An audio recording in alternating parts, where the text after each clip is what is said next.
Hey everybody, today we're going to make a couple of stuffed mushrooms. I don't have a specific recipe for this. I've just taken some sliced mushrooms and chopped them up into little cubes, about half of that container. And I'm going to pull out some butter to work with here. Let's see what else. An onion. What else have I got? I've got a little bit of cabbage. I don't know if that needs cabbage. Maybe some, let's see. Have some pork,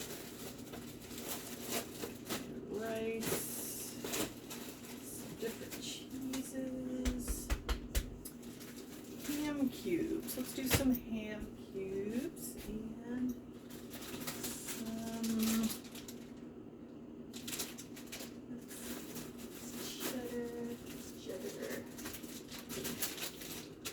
Gruyere, which is just a soft cheese.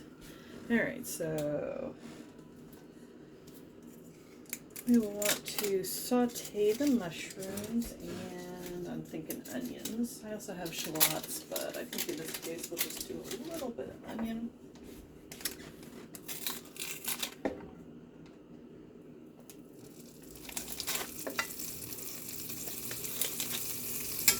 I'm doing about 3 tablespoons there, roughly. I'm making this up on the fly because I have some stuff in the cabinet and in the kitchen, and I'm just feeling like a little bit of stuffed mushroom. Got my oven on, and when we're all stuffed, I think we're going to go in the oven.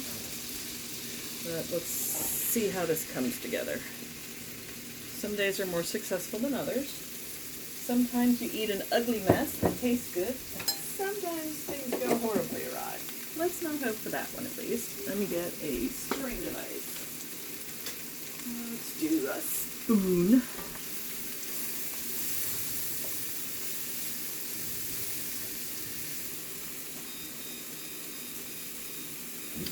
So I'm going to try to do this on like about medium heat. Let's see if I've got this as a layer. Let me grab an onion.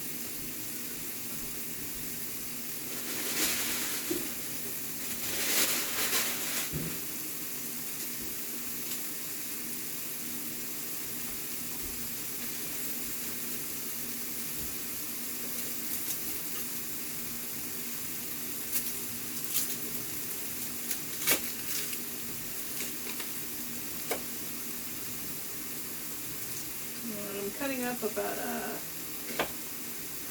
half of a large onion. I'm trying to make it in little pieces without messing it up too badly at work. Alright, it's not pretty, but it'll work.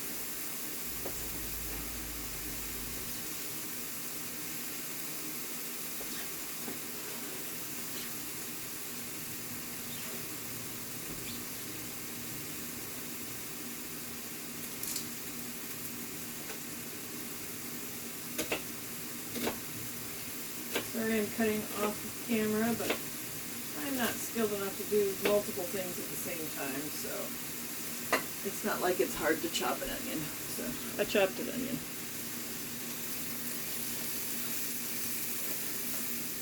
So the mushroom is starting to release some liquids, so that's good. I have about a half a container, the big size container of white mushroom, and both of the stems from these portobello mushrooms, and we're going to put this stuff inside the portobellos.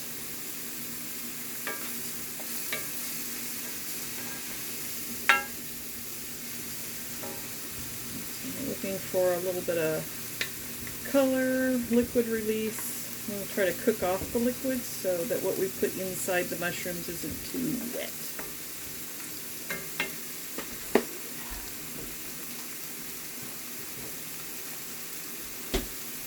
Got home from work a few minutes ago. Thought I would whip up something a little extra. for my oldest son and I before he goes home after the winter break, since he is visiting.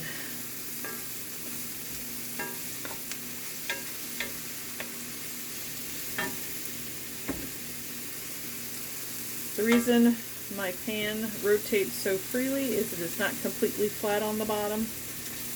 I just make that work for me, but that's not exactly a good thing. You shouldn't expect your pan to do that, particularly on this kind of surface. It's just, and then it is what it is sort of situation at the moment. I'm going to do a little salt and pepper.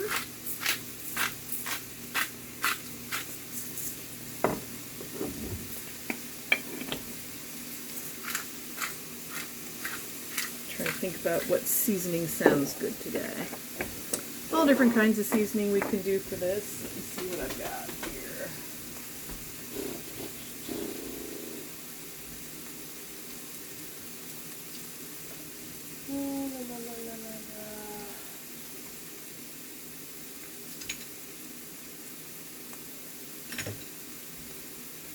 Just going to do a tiny little bit of rosemary. I actually have fresh outside, but we're just doing a very little. And a little bit of thyme, and again I have some of that outside too, but since I'm just throwing this together I don't want to get too carried away. Mushroom has nice flavor, and all of these other things have nice flavors, so we don't need to get too much in the way of seasoning.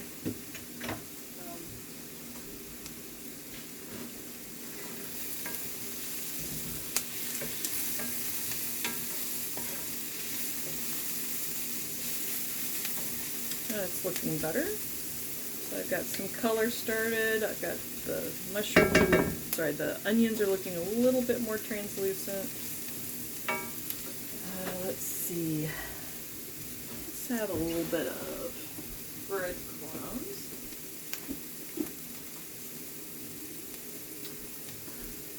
I'm just going to use a little bit of breadcrumbs to give it a little bit of fluff and lightness. Again, it's not like real massively major. Just making sure the ham smells good. So I chopped this off of a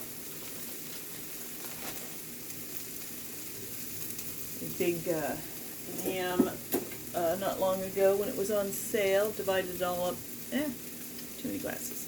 So I've got some odd size shapes, so I'm going to try to make these a little bit more small, kind of like the bits of mushroom I got going here.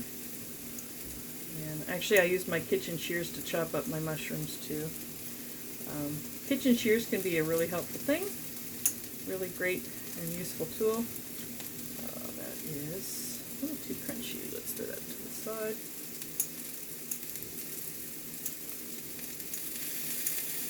And just kind of keeping an eye on the smell, the amount of smoke, making sure that it's cooking but not too hot, all those sorts of things.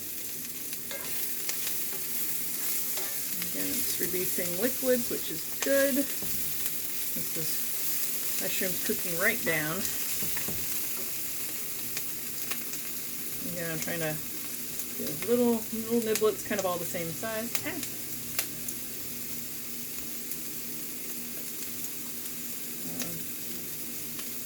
Stuffed mushrooms can be lots of different things. You could put, I don't know, a carrot chopped up small, any sort of vegetation, cabbage, any of those sorts of things. If I were making them for myself, I'd probably put a load of cabbage in because I really enjoy cabbage and I happen to have some. Plus it's really cheap and filling and not hard on the diabetes, which is lovely because I'm also a diabetic. And I'm going to go with the slightly less diabetic friendly option of breadcrumbs here in a moment.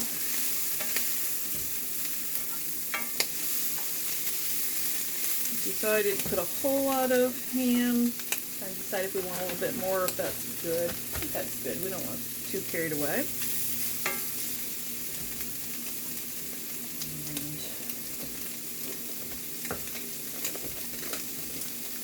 And I'm going to just sprinkle,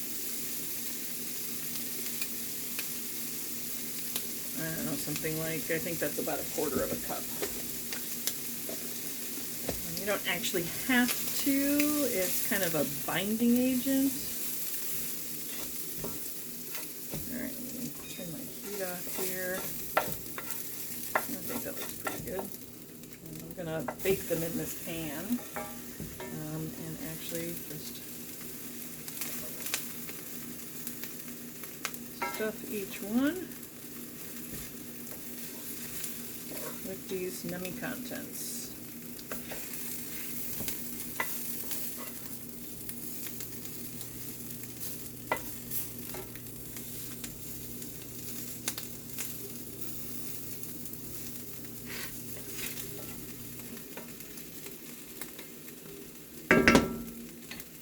Got a little bit packed around it so they don't move too much. Not that I think it will terribly much. And we're going to put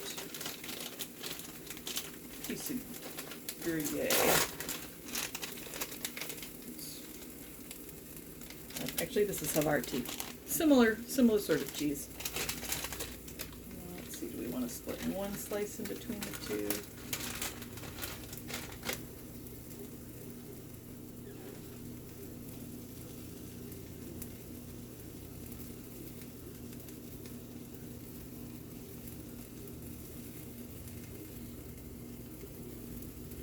Looks pretty good. And my oven's at 350, and I'm just going to put the whole thing in there. The handle's still relatively cool. I'm going to shove it in the oven, and I'm going to check on it in about 20 minutes. Make sure this is off. Make sure my timer is on. And that is prepping a couple of stuffed mushrooms. Again, that's kind of an easy side or main dish with a nice salad for a slightly special occasion. And you can put lots of different things in there with good effect. I will talk to you later, guys, and have a happy New Year's week.